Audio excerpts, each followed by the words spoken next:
the new panelists to the stage, and then we'll do some brief introductions once you're all sitting down. So, Maria, Christians, Maya, and Giselle, please join me on stage.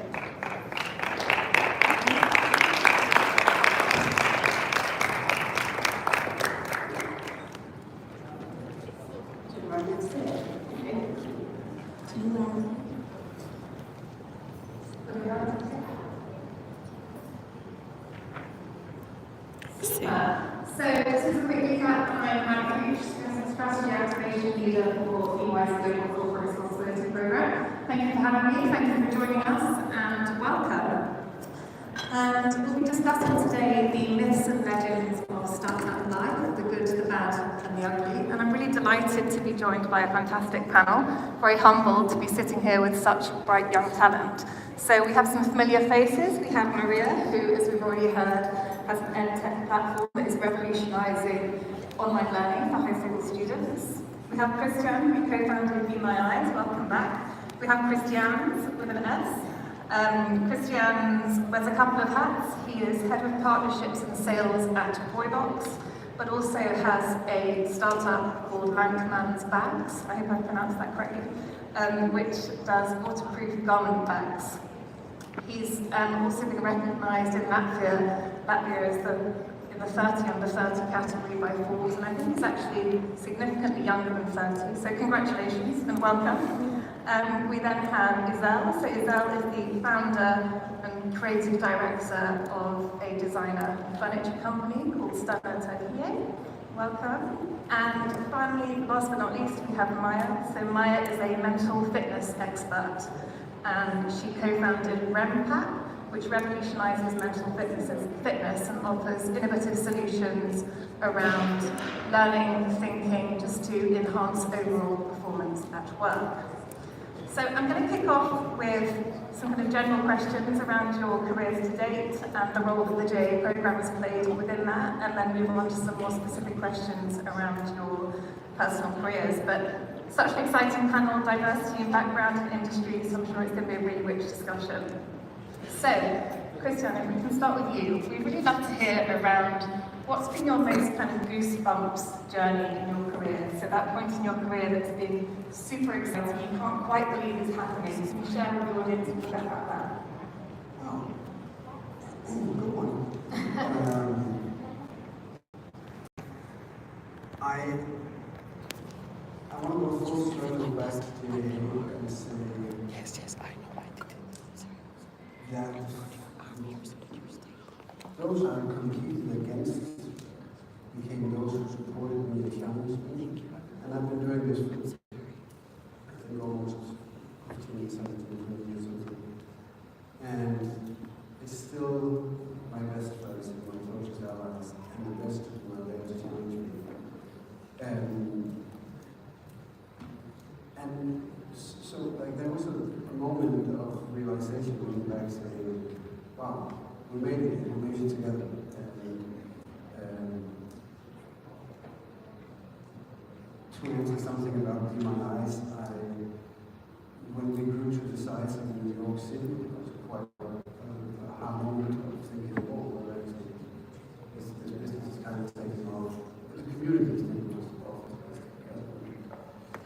But you know, everybody's just ordinary people, and they can move along the way. So I think finding those idols among, doesn't have to be enormous, yes, you can be inspiring. Idols that can also be those who take over. So, unfortunately, it wasn't probably the end of your career, but I think that today is really important. I love how you're reframing competition to support. I think that's so important. The importance of allies throughout your career and journey. That's excellent. Thank you.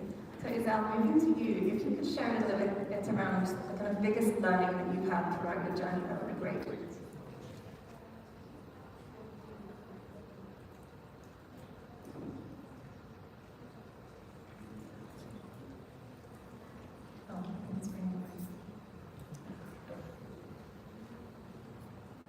Can you hear me now? Yes. Okay.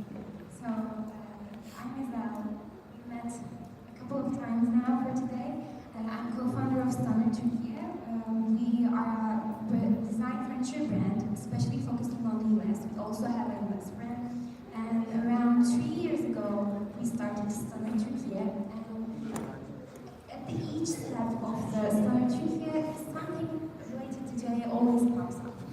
along every step of it.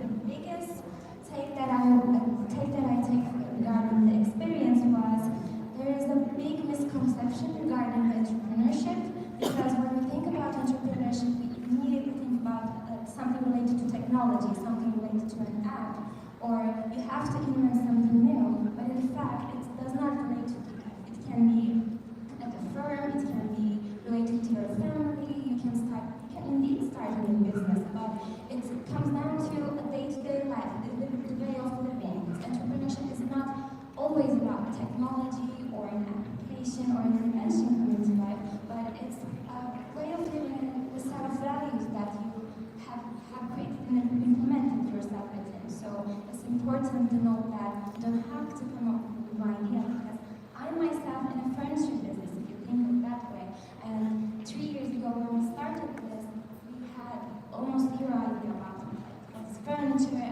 how do you manufacture furniture, how do you design a furniture. And today, we work with such valuable brands such as Chanel, Four Seasons Hotels, Hermes, and Cartier, and with all of these brands, I'm extremely proud of the point that we are in the industry and the market, and I'm extremely proud of all the work and all the power that we put out there with our work.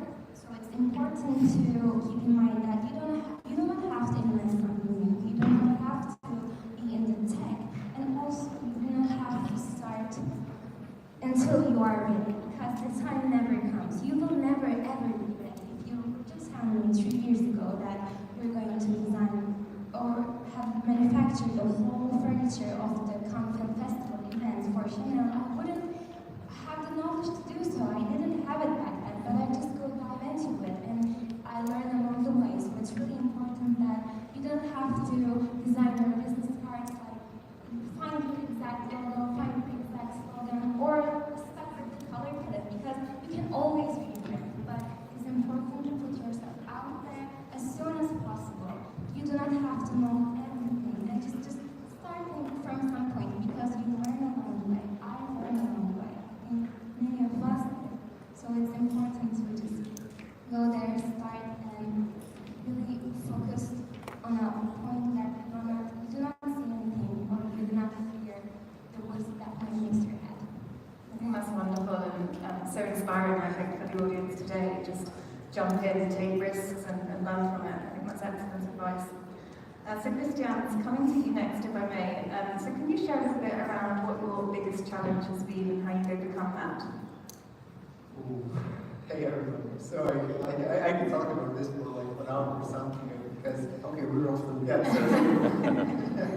But I mean, you know, I started my first company, the student learning company, was in I think grade 10, and at that point I was you know, manufacturing some brain and body developing games, which was not a passion for me at all, and I didn't believe that it's going to happen. You know, the success can be there. So what I realized at that point is, hey, like, it's totally possible to win national competition here in Latvia. Maybe not this year, but the next year I definitely need to do so, because I want to go to the finals. So, and I think with that mindset, if you put your, like, sort of like a goal, and if you put like something that you see in the future and you want to work forward to, I think like there are a lot of things that can be done. You know, and there is no secret recipe with any one of us can share, I think, at least. Go to build successful company, go to win this competition or whatever it is. It's always like, I think, don't ever stop working towards your goal. Either it's in business or anything else. Like, you know, there's going to be a lot of people who's going to say, you know, you can't make it. It's too tough. You're too young or something. And I had those so many times. My student learning company was at the age of 17. Then, for some reason, I decided it's super cool to apply for a municipality grant. Then I got a call from the government. They said, "Hey, you got the grant, but you need to get at least 18 years old, found like a limited liability company, you know, so that you're eligible to receive the grant." And I was like, "Okay, so I'm gonna get like 18 years old in like 2 days. So if I found a company, okay, I can manage." So and I remember I called my father and say that, "Hey, so I need to found a company like for working days, so can you help me out?" And I was like, you know, expecting that he's gonna say, "Fine, you should do so," because it's just there's a lot of risk, you know. He said, "Okay. If you make a mistake, it's a you. If you make a mistake, you can learn from it. If you succeed, great, perfect. But it's a new, and since that mindset going forward, I've been 18 years old, sitting in a meeting room with a big company who's manufacturing goods with hundreds of millions of dollars worth, and I'm just trying to pitch maybe saying that they need to manufacture my bags, trying to sell them that we can order like 50,000 units. Well, at least what I was saying, I was saying that we have hold in this competition where there's going to be participants of 50,000 where they potentially might like to order my bags. Right? At that time we had money for 100 units, I guess. So I just imagine sitting there in the board member screen and me, I'm trying to argue with them. So all those things, like at that point you want to stop because like a lot of people say you can't do it or there's something bad. I think it's going to be always every single one. I really love that you brought out the mistakes, because I think that as an entrepreneur, doesn't matter young or old, whatever, mistakes are guaranteed to my mind. So you can count those in right away and just go full on through those mistakes, because those are the best possibilities to learn. From through my journey, there has been so many mistakes, quite many embarrassing situations, but kind of just push through those. And the shittier the situation, the better story you will get, the more interesting person you will end up being. So it's win-win to my mind. Can I also add, I got this piece of advice a few years ago, and I think entrepreneurs use the word fail a lot. It's like, oh, I failed at this, or this failed. So replace the word fail with fall. So just one letter change, and what it does is, how like a kid just falls out on the playground, gets straight back up. Whereas when we think of the word fail, we stay there, we dwell in it, it hits our self-worth. But if you just say, oh, I fell here, it's such a different mindset, and you will actively bounce back up again. So it's just a little tip that's really helped me, and I just thought I'd add it in. I will add that to my vocabulary. Thank you. Don't fail before. Yeah. Love it. And Maya, staying with you, so you've all the panelists have been really lucky to be through to have been through the JA program. I'm sure that the audience here will be really interested to hear how JA has, we touched on it already, but your perspective, Maya, how JA has helped you on your journey and the impact that that's had.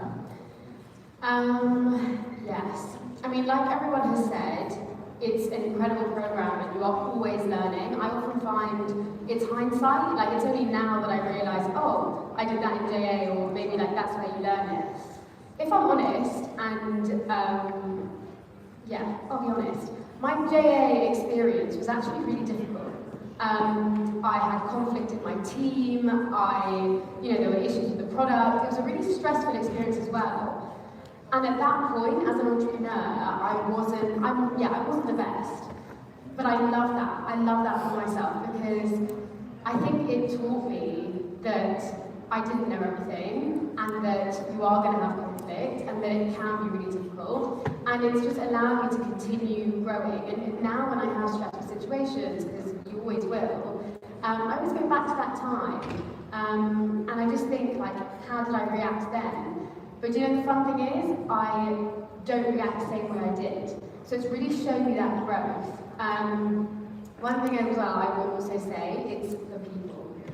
As alumni coming back 8 years later, it's incredible to meet everyone again and see everyone's journeys. And it's like nothing has changed, but at the same time, decades have literally gone past.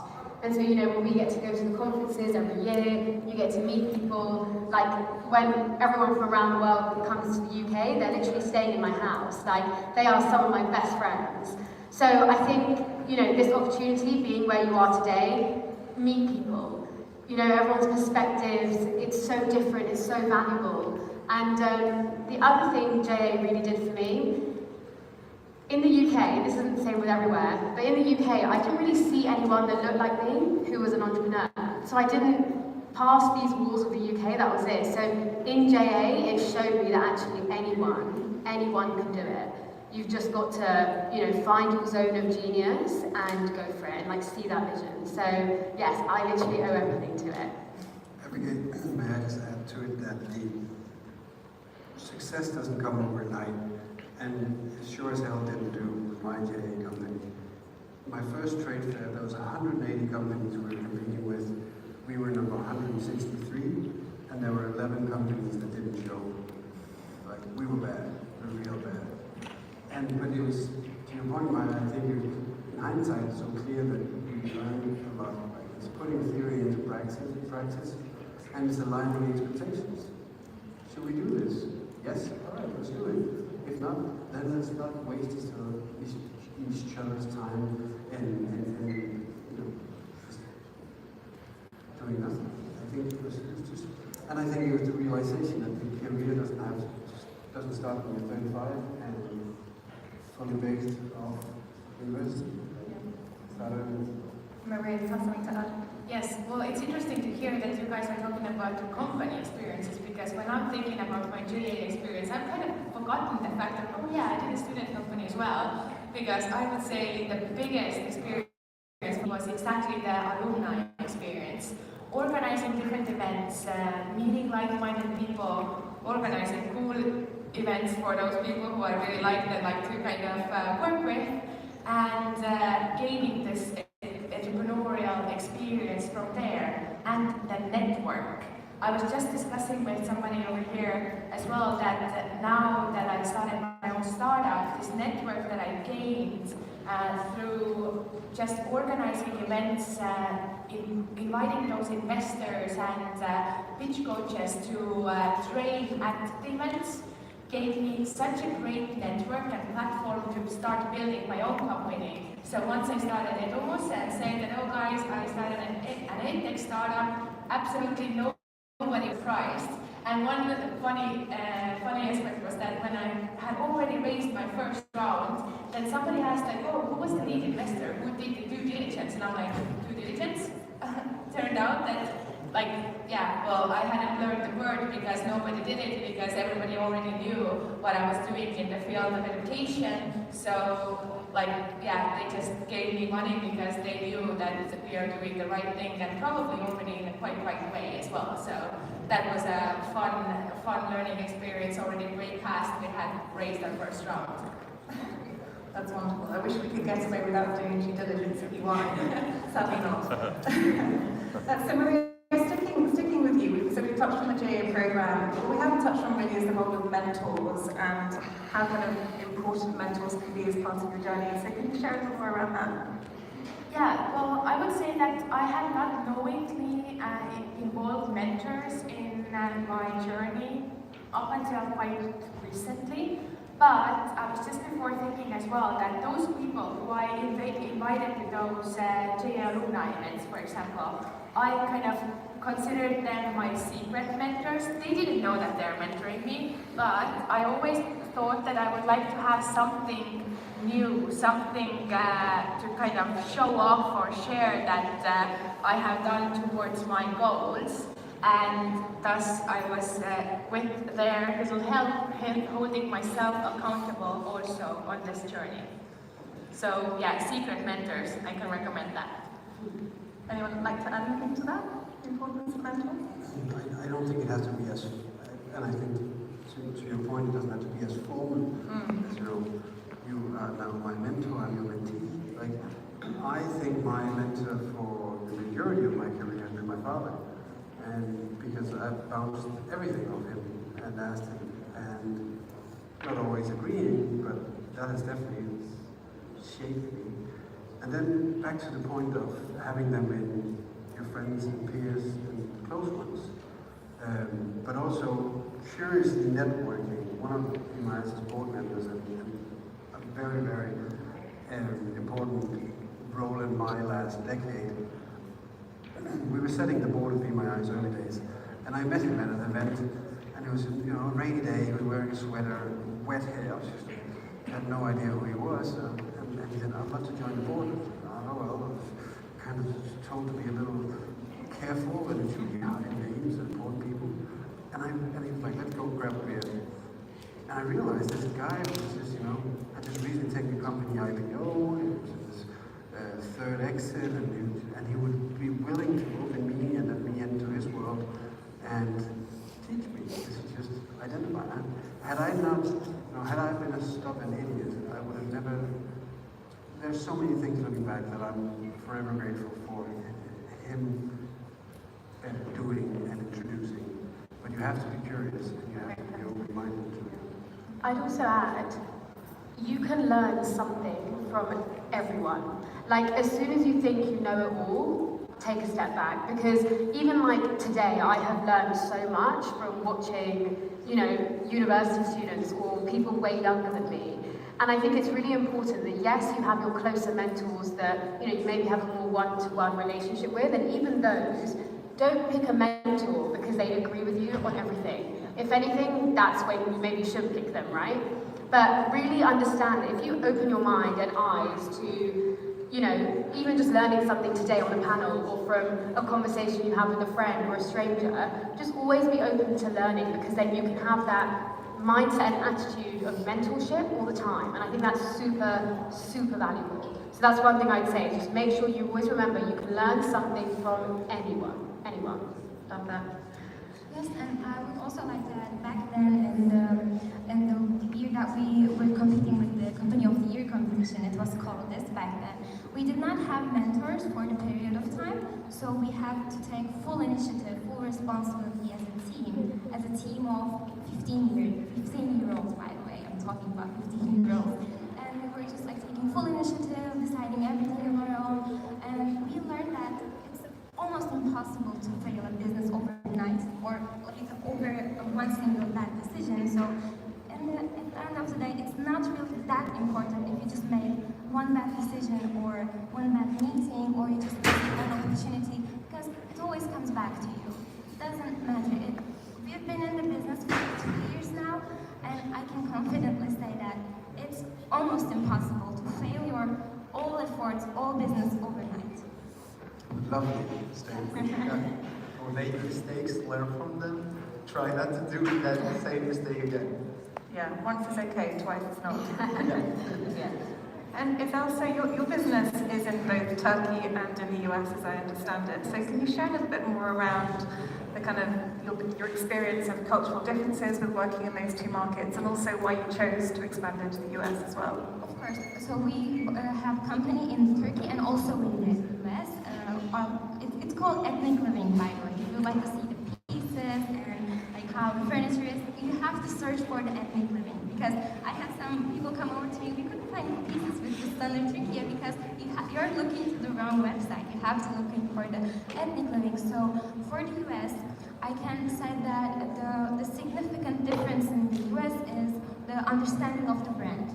They have a really strong understanding and care for the brand, and which is the reason that it's also really important for us too. We always take care of the brand. We always pay extreme attention to how we see the branding, the values we stand for, everything we do, from the mailings to the packaging to the logistics to the marketing, everything that we do, everything we touch as a team represents the brand that we are working with. So it's really important. I think this is the main difference between doing business in any country versus the US, because there the brand is everything. Your brand image is everything. Your packaging, the language that you use in your text, your emails, it's everything. Branding is really important in the US. And also, another thing, the age. The age is like the least important thing in the US, because if I were to have a meeting in Turkey or any other country, I just like the image that I think actually, to have a meeting with 5-star chain hotels at the age of 21 and telling them, yes, we can actually renovate the whole resort or have the pieces different too. I think the understanding in here would be different than the US. Because in the US, your age doesn't matter. The only thing that matters is your brand, the work you do, and the results of the work that you're doing. Interesting, super interesting. Maria, if we can come back to you. So we heard that you have an EdTech platform that's revolutionising high school learning.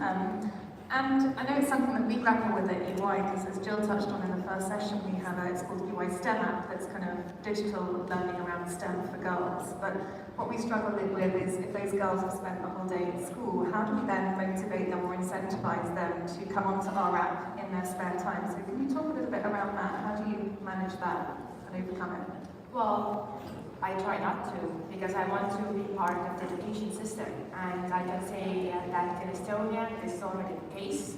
And we are working, when it comes to our internationalization, also in such ways that Edu's online courses can be taken as electives in other countries too. So I think that, well, it's very nice that quite many initiatives and companies fund and create all those extracurricular things in education, but we can't leave the main system to crumble. So I know from first hand that working with the government and working with such big and complex systems is very difficult.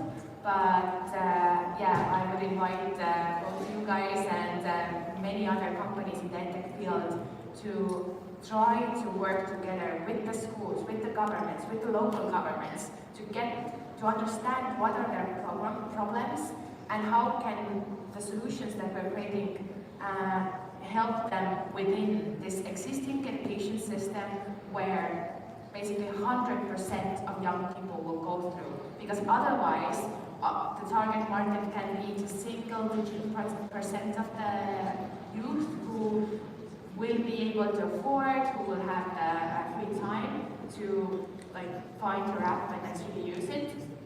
But yeah, working within this complex governmental system is really a tough job, but we need much more people to start working on it, so to make it easier for everybody.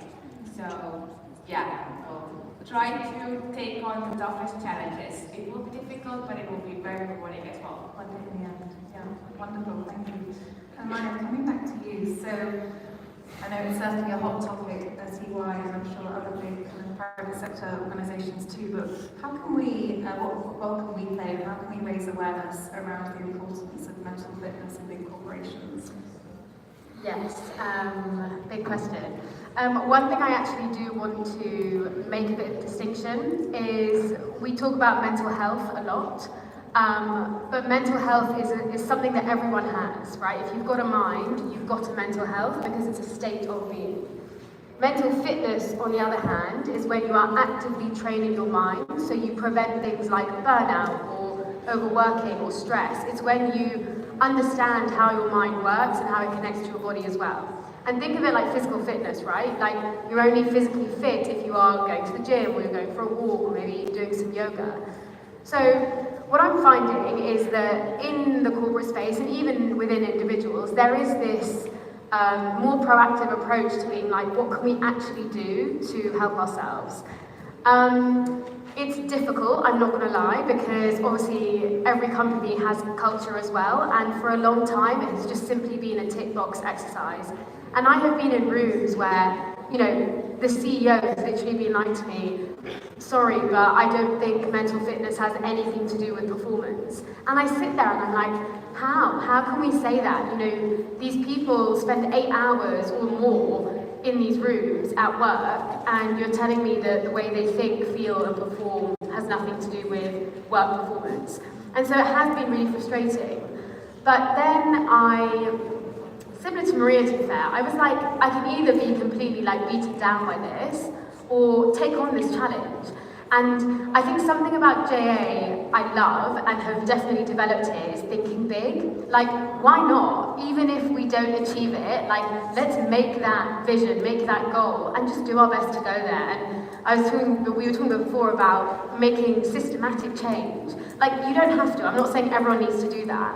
But if you want to, go for it. And I always say to people, I will be the Nike of mental fitness. If you believe it, if you don't, I don't care, I do. And honestly, now with some companies, I don't even sell anymore. I'm literally try it, give me 5 minutes of your time. If you feel a difference, then we'll have a conversation. And so I think sometimes be a bit more creative with your approach. And one thing I will add is that never lose the true grit of entrepreneurship, I think. So one thing with mental fitness, which I've loved, and I have trained my mind as well to do this, is like we live in this world of social media, which is great and that's fine.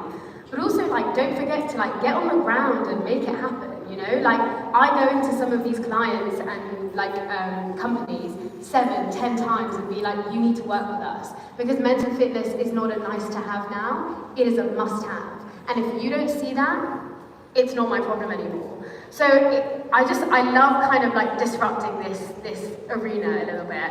And not gonna lie, I got to do that in JA, and so I like doing that in my everyday business too. So yes, I mean, long story short, I think, and actually we work with EY a bit with our mental fitness, so it's great that, you know, you're forward thinking like that, and hopefully more and more companies will follow, as well as individuals. But yeah, I think it has to be bottom up. Yeah. No. Yes, bottom up and top down. So it has to, yeah. Everyone has a role to play, everyone. And as you say, I think try it, prove the concept, and then the conversation becomes so much easier, Yeah, doesn't it? exactly. We're running a little short on time, so I'm going to wrap up because I think the closing remarks are due to start shortly. But just to summarise, thank you everyone for the really rich conversation, but to summarise some of the insights that certainly I've taken away. So your competitors are your biggest supporters, make allies, entrepreneurship is a way of life, a set of values. Jump in, take risks. You can start a company in 2 days apparently, or set up a company in 2 days, I didn't realise that. Make mistakes, fall, don't fail. The importance of relationship building and having secret mentors. Your mentors can be your peers as well. You can learn something from everybody. The importance of brand in some markets more than others. The distinction between mental health and mental fitness, and it makes total sense when you describe it like that, but it's not something I personally thought of. And last but by no means least, think big. So hopefully today's session has been really inspiring for you all. Thank you very much for joining, and if you can please help me to thank our panelists as well.